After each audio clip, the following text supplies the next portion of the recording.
Shalom, Ibu Bapak, Saudara-saudari sekalian. Puji Tuhan, kami semua saat ini bisa meneruskan pembahasan Amsal.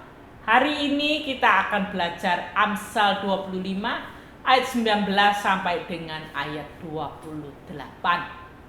Saya undang Bapak Ibu sekalian untuk mengambil Alkitab Anda sekalian, baik secara cetakan maupun digital, supaya dapat mengikutinya pada waktu nanti pembahasan kita bersama-sama.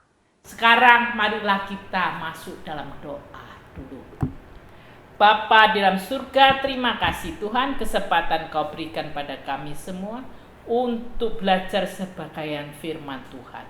Tolong kami semua Tuhan, pakai hamba-Mu yang penuh kekurangan ini, dan tolong juga Tuhan anak-anak Engkau, supaya bisa fokus dan belajarnya dengan baik, supaya kami bisa melaksanakan firman Tuhan.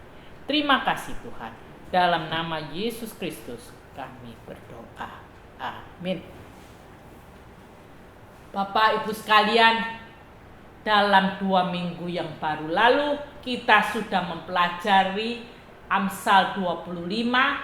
Yang pertama adalah dari ayat 1 sampai 7b, dan yang kedua dari pasal 25 ayat 7b sampai dengan ayat 18. Sekarang mari kita melihat ayat 19 sampai dengan 28. Mari saya akan membacakannya, tapi tidak keseluruhannya, tapi nanti sebagian demi sebagian. Ayat yang akan dibahas itulah yang akan saya bahas. Mari kita perhatikan melihat ayat yang 19 dahulu. Dapat diandalkan. Firman Tuhan mengatakan kepercayaan kepada pengkhianat di masa kesesakan adalah seperti gigi yang rapuh dan kaki yang goyah. Di sini gambaran yang digunakan adalah 2 bagian dari tubuh kita, yaitu gigi yang rapuh dan kaki yang goyah. Disebutkan dalam Bimka ini adalah gigi yang goyang dan kaki yang timpa. Kita melihat kita semua umat manusia membutuhkan organ-organ tubuh dan anggota tubuh kita yang sehat dan baik supaya berfungsi dengan baik. Gigi yang rapuh atau gigi yang goyang memang masih bisa digunakan, tetapi sulit untuk mengunyah.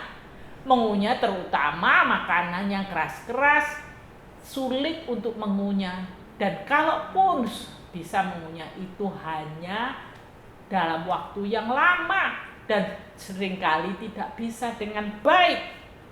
Selain itu, selain sulit, juga mungkin terasa sakit. Kaki yang goyah atau kaki yang timpang tentu saja masih bisa digunakan, tetapi juga ini tidak bisa berfungsi dengan baik karena orangnya yang berjalan tidak bisa jalan dengan stabil. Bahkan kalau di dalam waktu hujan deras, kalau ada jalan yang licin, bisa gampang terpeleset sehingga membahayakan. Gambaran ini menunjukkan pada kita, waktu kita menghadapi krisis, kita semua membutuhkan bagian-bagian tubuh yang bisa diandalkan. Masyarakat yang sehat itu saling tergantung satu sama lain. Setiap anggota tubuh perlu berfungsi dengan baik.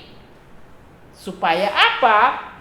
Waktu kita menghadapi krisis ini dapat tetap baik, teguh. Kita di 2 sesi yang lalu membahas tentang Raja Hizkia. Raja Hizkia ini contohnya pada waktu dia menghadapi krisis, dia akan diserang oleh orang Asyur, Raja Sanherib. Dikatakan di 2 Raja-Raja pasal 18 ayat 20 sampai 24, Saat itu dia memilih bersandar kepada Tuhan. Dia dengan bersandar pada Tuhan, dia ini ditolong oleh Tuhan. Meskipun Raja Asyur di situ itu tentaranya besar, tak usah takut, karena raja di atas segala raja ini tentaranya lebih kuat daripada Raja Asyur. Dikatakan Tuhan memagari Yerusalem yang akan diserang oleh Raja Asyur. Dan Tuhan mengirimkan malaikatnya pada malam hari membinasakan juga orang-orang di tentaranya Asyur. Dan Raja Asyur juga dihabisi oleh Tuhan. Dengan kata lain, kita ini belajar kalau bersandar kepada Tuhan yang Maha Kuasa, bukan kepada manusia, Tuhan akan bertindak. Tuhanlah yang akan membantu menyelamatkan. Dan dikatakan 2 Raja-Raja ayat 19, pasal 19 ayat 34 dan 35. Dan aku akan memagari kota ini untuk menyelamatkannya karena aku dan oleh karena Daud hambaku. Jadi Tuhan sendiri yang memagari, yang melindungi Raja Hizkia dan umatnya yang waktu itu mau diserang. Dan Tuhan mengirim malaikatnya di ayat 35. Malaikat Tuhan itu yang membunuh 185.000 dalam perkemahan Asyur. Dan keesokan harinya pagi-pagi tampaklah semuanya bangkai orang-orang mati belaka. Jadi tentara yang besar, Tuhan yang turun tangan, malaikat Tuhan yang menghabiskan mereka. 185.000. Ini menunjukkan pada kita perlu andalan yang teguh, yaitu Tuhan kita dalam menghadapi berbagai macam krisis. Kita juga anak-anak Tuhan perlu menjadi satu tubuh yang kuat. Kalau anggota tubuh kita ada yang gak beres, ini menyatakan bisa sakit, kurang bisa berfungsi dengan baik. Tadi dikatakan gigi yang rapuh, kita nggak bisa makan dengan baik. Kaki yang goyah juga nggak bisa berfungsi dengan baik. Dan kalau orang-orang yang kita anggap bisa kita andalkan, tetapi ternyata nggak bisa melakukan tugasnya dengan baik, waktu kita membutuhkannya, ini kita lebih gampang terluka. Seperti orang yang gak bisa makan dengan baik dan juga akan mengalami kekurangan gizi dan juga gak bisa berjalan dengan baik dan juga dalam hal-hal yang bahaya bisa jatuh. Jadi sewaktu kita menghadapi krisis baik secara pribadi maupun secara dalam hubungan dan pernikahan, dalam keluarga, dalam masyarakat, dalam gereja, dalam peperangan dan lain sebagainya, kita semua dalam anggota tubuh itu perlu menjadi semua orang yang bisa diandalkan supaya kita menjadi orang yang berdiri teguh, tidak cepat jatuh. Rasul Paulus menggambarkannya, kita semua ini sebagai anak-anak Tuhan adalah dalam tubuh Kristus. Kita ini semua adalah anggota tubuh Tuhan. Roma pasal 12 ayat 3 sampai 8. Demikian juga 1 Korintus pasal 12 ayat 12 sampai 30. Kita semua ini saling membutuhkan satu sama lain. Setiap orang dalam tubuh Kristus ini harus dapat menjadi orang yang diandalkan. Karena semua orang itu penting. Kita ini jangan merendahkan orang. Jangan saya lebih penting dari kamu. Semua ini orang penting. Tidak merendahkan orang lain. Kita juga menjadi orang ini. Selain dapat diandalkan, kita ini juga menjadi orang yang satu tubuh itu banyak anggota. Semua anggota dalam tubuh kita itu penting. Tidak ada yang dianggap tidak penting. Kita nggak bisa mengatakan kepada mata nggak butuh mata. Kita nggak bisa mengatakan pada kaki tidak butuh kaki.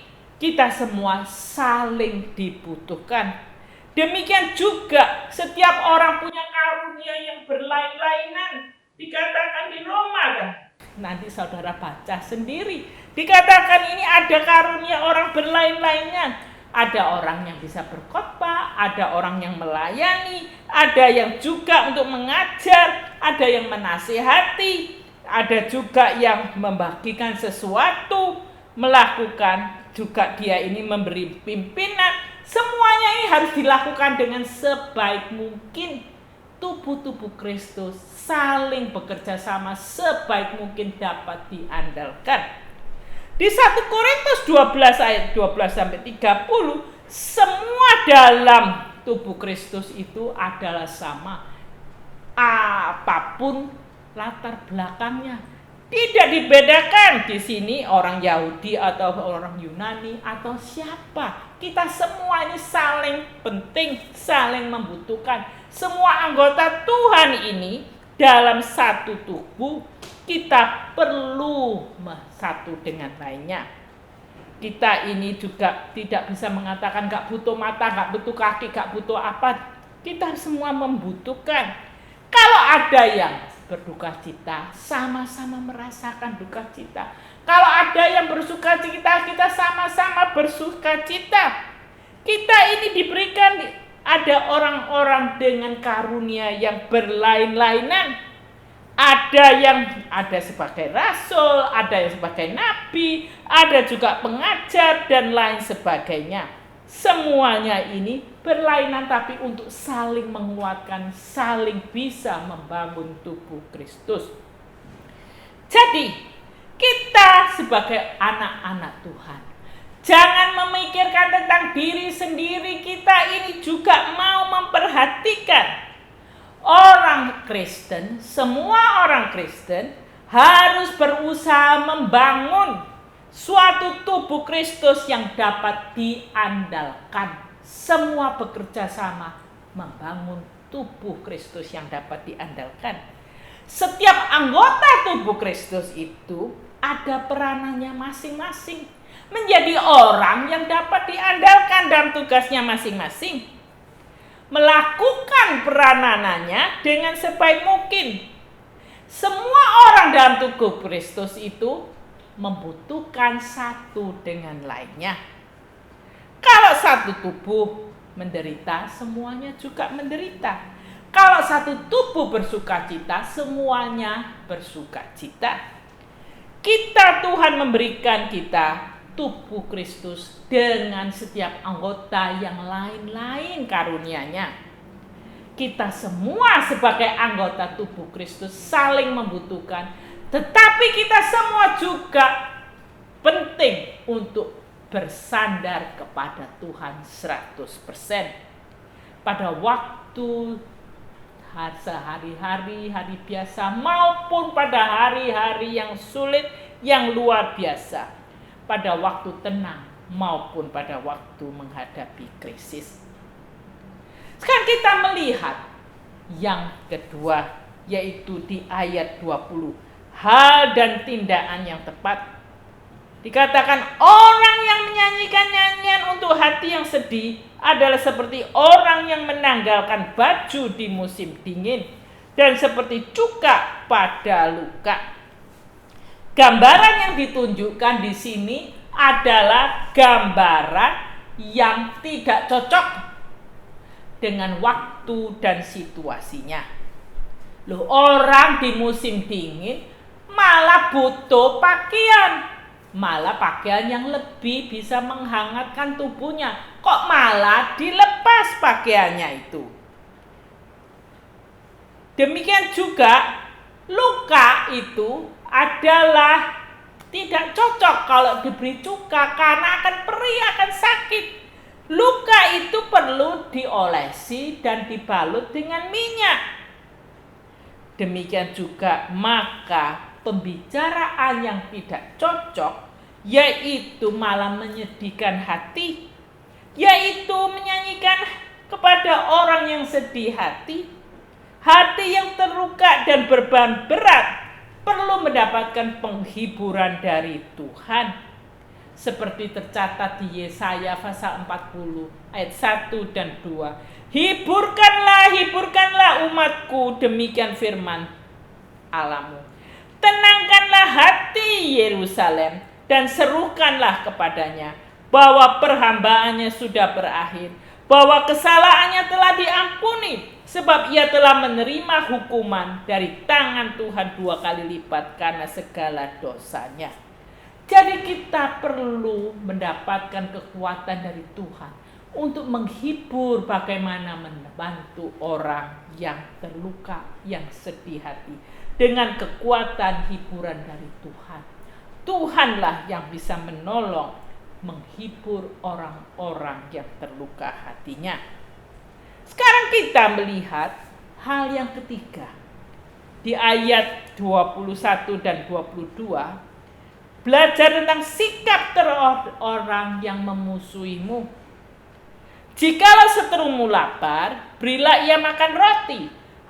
Kalau ia dahaga, berilah dia minum air, karena engkau akan menimbun bara api di atas kepalanya, dan Tuhan akan membalas itu kepadamu. Ayat ini menunjukkan pada kita, ada orang-orang yang tidak senang kepada kita, apapun alasannya. Ada alasan yang dibuat-buat, ada alasan yang salah paham, ada alasan yang memang ada kesalahan kita. Apapun alasannya orang membenci kita ini belajar untuk mengasihinya. Perhatikan di sini ini. Kalau seteru, orang yang memusuhi kita itu lapar, bukannya waduh wapok kamu lapar, atau dahaga ya kaput urusan sendiri, tapi malah lapar dikasih makanan. Kalau dahaga diberi minuman. Dan juga di sini menunjukkan kenapa? Supaya engkau membuat dia menjadi malu dan Tuhan akan memberkatimu. Dengan kita memperlakukan orang dengan baik, orang yang memusuhi kita dengan baik, malah bisa diberkati oleh Tuhan dan orangnya mendapat malu. Imamat pasal 19 ayat 18 mengatakan, janganlah engkau menuntut balas dan jangan menaruh dendam terhadap orang-orang sebangsamu, melainkan kasihilah sesamamu manusia seperti dirimu sendiri. Akulah Tuhan. Kadang ada musuh, orang yang gak senang dengan kita, bukanlah kita yang menuntut, membalas. Tuhanlah yang akan membalas orang itu. Tuhan yang maha tahu mana yang benar, mana yang salah, yang sesungguhnya Tuhan akan membalas. Bukan kita yang membalas. Kita tidak boleh menaruh dendam, memusuhi dengan dendam pemarah yang gak ada habis-habisnya. Kita harus belajar menjadi orang yang mau mengampuni. Dan kita ini juga mau menjadi orang yang mengasihi sesama. Tuhan Yesus juga mengajarkan kepada kita semua bagaimana menjadi orang yang mau mengasihi sesama. Di Matius pasal 5 43 sampai 48, yaitu dikatakan, kamu telah mendengar firman kasihilah sesamamu manusia dan bencilah musuhmu. Tetapi aku berkata kepadamu, kasihilah musuhmu dan berdoalah bagi mereka yang menganiaya kamu. Jadi Tuhan Yesus juga mengajarkan kita harus mengasihi musuh dan berdoa untuk orang yang memusuhi kita. Tuhan itulah Allah yang adil, dan Tuhanlah belajarkan kepada kita menjadi orang yang bagaimana harus bertindak. Nah, hukum menolong musuh termasuk dalam prinsip yang dikeluarkan di Keluaran pasal 24 ayat 4 dan 5. Apabila engkau melihat lembu musuhmu atau keledainya yang sesat, maka segeranya kau kembalikan binatang itu. Apabila engkau melihat rebah keledai musuhmu, karena berat bebannya, maka janganlah engkau enggan menolongnya, haruslah engkau rela menolong dia dengan membongkar muatannya keledainya. Dengan kata lain, juga hal yang sama di Ulangan dan juga di Keluaran, kita ini bagaimana memperlakukan orang yang membenci kita. Kalau dia dalam kesusahan malah menolong, kalau dia ini dalam kesulitan malah menolong. Jadi kita belajar bagaimana memperlakukan orang yang tidak menyenangi kita, berbuat baik dan malah mendoakan juga. Sekarang di pasal 25 ayat 22, apa artinya karena engkau akan menimbun bara api di atas kepalanya dan Tuhan akan membelas itu padamu. Ini kita tidak tahu dengan jelas artinya apa. Tapi dapat berarti air yang diberikan kepada musuh yang haus di cuaca yang panas akan diberkati oleh Tuhan. Juga berarti api menunjuk pada muka yang malu yang musuh itu terima kebaikan kita karena Anda memberikan kebaikan kepada musuh. Inilah yang dilakukan oleh Raja Daud kepada Raja Saul. Di 1 Samuel pasal 24 ayat 8 sampai 22. Di situ waktu itu ditunjukkan Daud dapat berkali-kali dia ini kesempatan bisa membunuh Saul. Dan saat itu Saul menuju ke gua, di situ bisa membunuh, malah dikatakan harus bunuhlah dia. Daud tidak mau, dia berbuat kebaikan. Hanya potong pakaiannya itu dipotong sedikit untuk menunjukkan, loh sungguh-sungguh kamu tadi ini saya diberi kesempatan untuk membunuhmu, tapi saya tidak melakukannya. Dia melakukan baik pada Saul yang ingin membunuh kepada dia. Disinilah ditunjukkan kepada kita. Di ayat 24 ayat 18 katanya kepada Daud, Saul setelah mendengar dan mengetahui hal itu, engkau lebih benar daripada aku, sebab engkau telah melakukan yang baik padaku, padahal aku melakukan yang jahat kepadamu. Jadi kita belajar melakukan yang baik pada musuh. Tuhan akan memberkati. Tuhan sendiri akan bertindak kepada musuh yang selalu menyusahkan kita. Rasul Paulus juga mengajarkan di Roma pasal 12 ayat 19 sampai 21. Saudara-saudaraku yang terkasih, janganlah kamu sendiri menuntut pembalasan, tetapi berilah tempat kepada murka Allah, sebab ada tertulis, pembalasan itu adalah hakku. Akulah yang akan menuntut pembalasan, firman Tuhan. Tetapi jika seterumu lapar, berilah ia makan. Jika ia haus, berilah dia minum. Dengan berbuat demikian, kamu membuat dia malu seperti menumpukan bara api di atas kepalanya. Janganlah kamu dikalahkan oleh kejahatan, tetapi kalahkanlah kejahatan dengan kebaikan. Dari sini malah kita semua belajar bagaimana bertindak baik kepada orang-orang yang marah, yang menyetrui kita, mau memusuhi kita. Biarlah serahkan dalam tangan Tuhan. Kita harus berbuat baik kepada mereka. Sekarang kita melihat hal yang keempat tentang marah. Di Amsal 25 ayat 23 dan 24 dikatakan, angin utara membawa hujan, bicara secara rahasia, muka marah. Lebih baik tinggal pada sudut soto rumah daripada diam serumah dengan perempuan yang suka bertengkar. Di sini kita melihat hubungan antara cuaca yang buruk dengan sikap dan sifat yang buruk. Kita melihat ada angin utara, biasanya tidak membawa hujan, tetapi di sini kok dikatakan angin utara membawa hujan. Di sini ada juga bicara. Bicara yang apa? Bicara secara rahasia. Di sini dalam apa artinya? dalam BIMK, angin utara pasti mendatangkan hujan. Begitu pula perguncingan pasti menimbulkan kemarahan. Jadi angin ini yang bisa mendatangkan hujan. Dan juga kalau kita mengguncingkan orang, bicara tentang kepada orang itu yang gosip-gosip sini, membuatkan orang marah. Dengan kata lain, kita ini dapat dibacakan dengan apa yang diguncingkan, yaitu secara rahasia, seperti dibaca sebagai angin yang tersembunyi, lidah yang tersembunyi, yang membicarakan orang di oh ini loh, ini itu, gosip-gosip. Badai hujan dan badai emosi itu dapat terjadi dari sumber yang tak terduga. Tuhan Allah ini yang dialah yang mengatur tentang cuaca. Dialah yang mengetahui.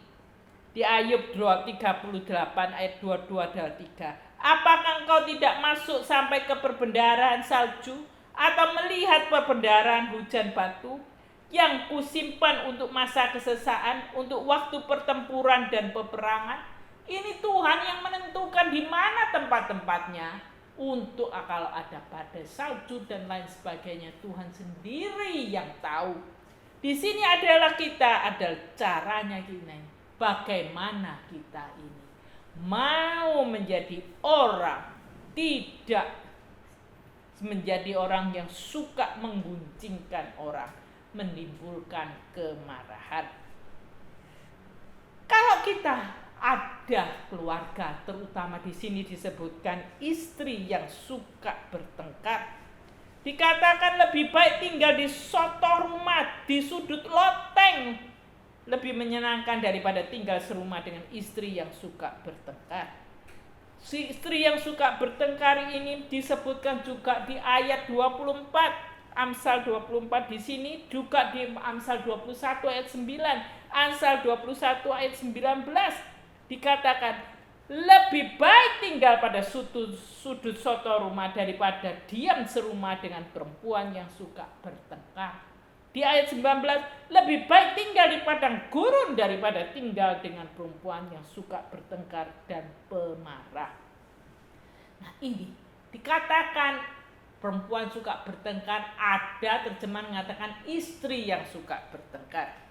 Hubungan suami istri dapat memengaruhi baik orang menjadi orang baik atau hubungannya menjadi tidak harmonis. Gambaran tentang atap datar dan gubuk ini membuat orang yang terkena hujan dan angin kencang. Ini gambaran zaman dahulu, ini ada atap yang datar dan ada orang yang tinggal di gubuk. Ini digambarkan tentang orang yang mau duduk di atasnya. Rumah itu berupa rumah yang didiami. Mungkin zaman dahulu itu ada beberapa orang dalam satu rumah yang ramai.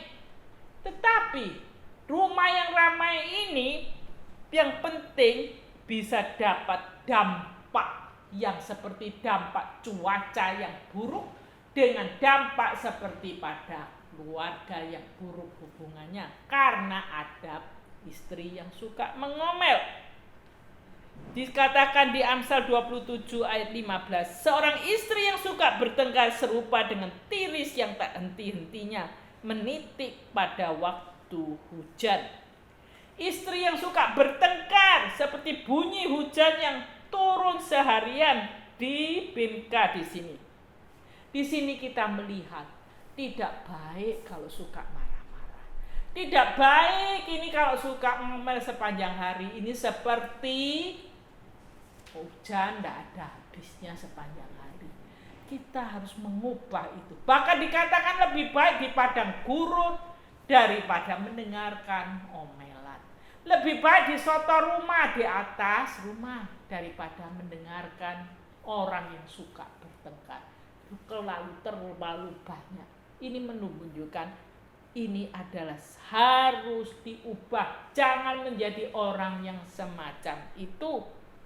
Tuhan menolong kita supaya bijaksana, tidak seperti itu. Sekarang kita melihat tidak semua istri itu tidak seperti itu, yang suka mengomel. Amsal 31 ayat 10:31 menunjukkan istri yang bijaksana. Kita akan melihatnya nanti pada waktu sudah sampai di bagian itu. Kita bisa belajar menjadi orang yang bijaksana. Sekarang kita melihat Amsal 25 ayat 25 sampai 26 tentang air. Seperti air sejuk bagi jiwa yang dahaga, demikianlah kabar baik dari negeri yang jauh. Seperti mata air yang keruh dan sumber yang kotor, demikianlah orang benar yang khawatir di hadapan orang fasik. Atau dalam terjemahan Bibka, menerima berita yang baik dari negeri jauh seperti minum air sejuk ketika haus. Orang baik yang mengalah kepada orang durhaka seperti mata air yang keruh atau sumur yang kotor. Di Amsal 25 ayat 25 dan 26 ini dihubungkan dengan dua gambar. Satu yang positif, satu yang negatif. Keduanya mengenai ada hubungannya dengan cuaca yang kering di Palestina, di mana air ini sangat berharga, bahkan dapat menyelamatkan hidup. Kabar baik dari negeri yang jauh seperti air yang menyejukkan jiwa atau tenggorokan yang kering. Dan di sini ini adalah hal yang diinginkan orang. Kalau kita melihat air yang sejuk membuat kita menjadi orang yang tidak haus lagi. Marilah kita menjadi orang yang pembawa berita yang baik. Berita daripada Tuhan Yesus Kristus. Bukan pembawa berita bencana yang seperti ayat sebelumnya disebutkan tentang orang yang suka bertengkar, orang yang suka membuat orang bertengkar sehingga dikatakan lebih baik di soto rumah atau di tempat-tempat yang lain, gak bisa mendengarkan itu. Ini bedanya. Bawalah kabar yang sejuk, bukan kabar yang ngomel marah-marah terus-terusan. Sekarang ayat 26. Seperti mata air yang keruh dan sumber yang kotor, demikianlah orang benar yang khawatir di hadapan orang fasik. Orang jahat atau orang bersalah, mereka ini kalau menang dan sukses karena orang benar itu disalahkan atau karena orang benar itu mengalah, dikatakan ini adalah seperti sumber mata air itu dikeruhkan. Jadi ini tidak adil, orang benar ini malah disalahkan, lalu orang yang salah itu malah yang dibenarkan. Ini adalah sesuatu hal yang tidak benar. Di sini ada kontradiksi dengan Amsal pasal 10 ayat 30. Orang tulus akan hidup aman sejahtera dan orang jahat tidak akan tinggal di tanah pusaka. Gambaran tadi ini hewan yang menginjak-injak air sehingga menjadi kotor, sehingga airnya nggak bisa diminum. Ini lain dengan gambaran di Amsal 10:30. Ini malah orang tulus ini dikatakan hidup nyaman, tetapi orang yang jahat tidak akan tinggal di tanah pusaka. Gambarannya dengan Amsal 25:26 lain. 25:26 ini menggambarkan orang baik yang mengalah kepada orang durhaka seperti mata air yang keruh atau sumur yang kotor. Jadi sesuatu yang bagus dan baik dirusak sehingga air yang dibutuhkan oleh orang itu dan masyarakat sekitarnya gak bisa diminum. Ini adalah hal yang gak adil. Tanpa keadilan dari Tuhan dan umat manusia, sumber air kehidupan dapat rusak. Marilah kita menjadi orang yang adil. Janganlah kita sembarangan menjadi orang yang durhaka itu, malah dia yang benarkan, orang yang benar malah disalahkan. Sekarang kita melihat ayat yang ke-27 tentang banyak dan berlebihan. Tidaklah baik makan banyak madu, sebab itu biarlah jarang kata-kata pujianmu. Dengan kata lain, ini makan madu jangan terlalu banyak. Jangan berlebihan. Di dalam terjemahan Bingka, tidak baik makan madu berlebihan. Begitu juga tidak baik mengucapkan apa? Mengucapkan banyak pujian. Jadi dengan kata lain, janganlah menjadi orang yang berlebihan.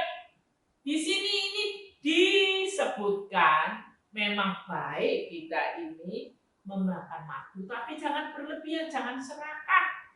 Jangan juga kita memberi pujian pada orang itu baik, tapi jangan berlebihan. Malah di sini ini katakan jarang kata-kata pujianmu, dengan kata lain tetap memberikan, tapi jangan keterlaluan. Malah ini akan tidak baik pada orang itu. Dikatakan di Amsal 25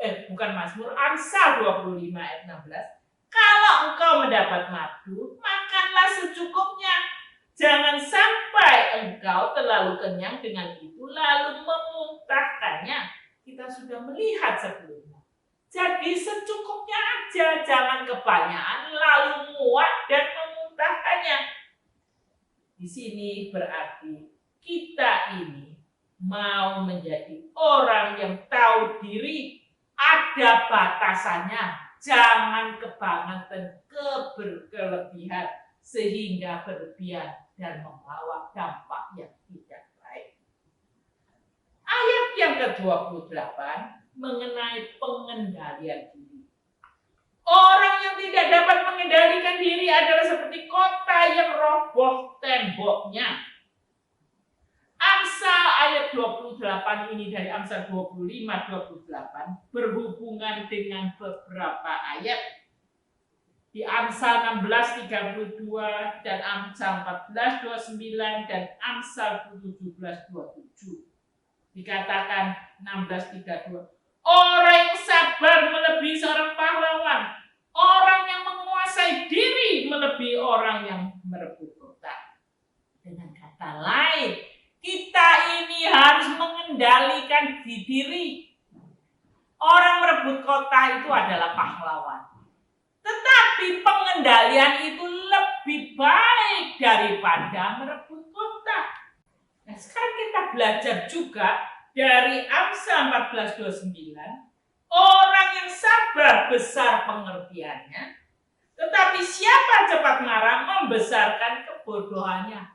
Jadi kalau kita mau menjadi orang yang bijaksana, ini harus kita ini tahu mengendalikan diri. Kalau malah cepat marah, cepat tidak bisa mengendalikan diri, itu membesarkan kebodohan. Amsal 17 ayat 27, orang yang berpengetahuan menahan perkataannya. Orang yang berpengertian berkepala dingin. Dengan kata lain, kita mau menjadi bijaksana ini adalah jangan cepat-cepat keluar dari mulut kita ini apa saja. Kita ini mau menahan diri. Menahan perkataannya, dipikir dulu. Jangan ceplas-ceplos apa yang ada dalam kita ini. Lihat langsung ngomong dan dengar langsung ngomong. Dengan melukai orang lain. Dan juga dikatakan, dia ini kepala dingin. Marilah kita belajar menjadi orang bijaksana dalam hal menggunakan mulut kita. Menjadi orang yang bisa mengendalikan diri. Kebijaksanaan itu melebihi dari kekuatan fisik. Kebijaksanaan menahan diri itu. Kalau orang bisa menahan diri, dia ini lebih kuasa daripada orang yang bisa merobohkan tembok kota. Orang yang tidak dapat menahan diri itu seperti orang yang tanpa pertahanan akan pokok. Inilah yang disebutkan di Amsal 25:28. Orang yang tidak dapat menguasai dirinya seperti kota yang telah runtuh pertahanannya. Kita hari ini dari Amsal 25 ayat 19 sampai 28 telah mempelajari beberapa hal. Jadilah orang yang dapat diandalkan. Jadilah kita ini juga menjadi ada hal-hal yang dan tindakan yang tepat supaya kita bijaksana. Dan kita harus mempunyai sikap yang benar terhadap orang yang memusuhi kita, bukan malah memusuhi, tetapi kita juga mau berbuat baik kepada mereka. Dan kita belajar tidak cepat marah. Kita belajar menjadi orang yang dapat mengendalikan diri. Dan kita ini juga belajar tentang bagaimana tidak mengeluhkan air yang dibutuhkan oleh banyak orang. Supaya hidup kita lebih bijaksana. Jangan mengeluhkan air yang dibutuhkan itu. Dan kita harus bijaksana dalam hal mengkonsumsi madu atau dalam hal kita ini pergi ke rumah orang, jangan terlalu banyak dan berlebihan. Dan belajarlah juga mengendalikan diri. Inilah yang dibantu oleh Tuhan supaya kita menjadi bijaksana. Kita dengan ini sudah menyelesaikan Amsal 25. Minggu depan kita akan belajar Amsal 25. Kiranya Tuhan menolong kita, mari kita belajar dan mau berdoa. Bapa di surga, terima kasih Engkau telah membantu kami semua mempelajari beberapa hal di Amsal 25 ayat 19 sampai 28. Bantu kami Tuhan, selalu bersandar pada Engkau yang dapat diandalkan, supaya kami semua tahu mana yang pokok, dan juga membantu kami supaya bisa bijaksana dalam menentukan tindakan-tindakan yang tepat, dan juga Kau memberikan kepada kami semua supaya mau mengasihi sesama manusia, termasuk musuh-musuh, orang yang memusuhi kita. Berdoa untuk mereka, tolong Tuhan supaya hati mereka diubah oleh kasih Tuhan, dan bantu kami semua tidak gampang marah, tapi tahu bisa menjadi orang yang mengendalikan diri. Dan juga Tuhan bantu kami dalam hidup kami tidak merusak air yang murni, tapi hidup kami ini Tuhan mau menjadi air yang jernih, tidak mengeruhkan suasana. Dan kami tahu pengendalian diri supaya Tuhan kami tidak berlebihan. Tuhan tolong kami semua. Terima kasih Tuhan, tolong kami semua menjadi anak-anak Engkau yang bisa bijaksana. Berkati semua anak-anak Engkau dalam nama Tuhan Yesus Kristus.